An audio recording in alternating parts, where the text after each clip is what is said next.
আজ আমরা এসেছি আমাদের বাড়ির কাছেই এক মনসা মন্দিরে।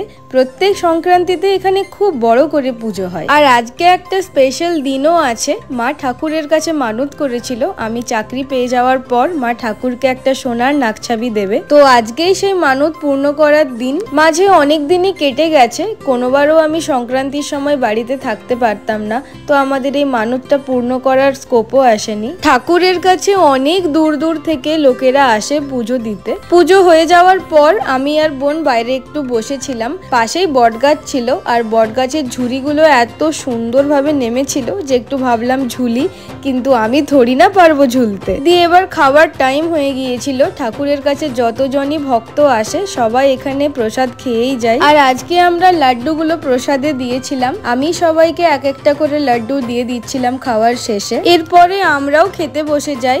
আজকে খাবারের মধ্যে ছিল ভাত, পাঁচমেশালি একটা সবজি, শুক্তো, আলু পটল সয়াবিনের ঝোল, চাটনি, পায়েস আর লাড্ডু। পায়েসটা খুব সুন্দর বানানো হয়েছিল, হালকা মিষ্টির মধ্যে। তো আজকের মিনি ব্লগটা এই পর্যন্তই। তোমাদের ভালো লেগে থাকলে প্লিজ একটা লাইক আর সাবস্ক্রাইব করে দিও। বাই।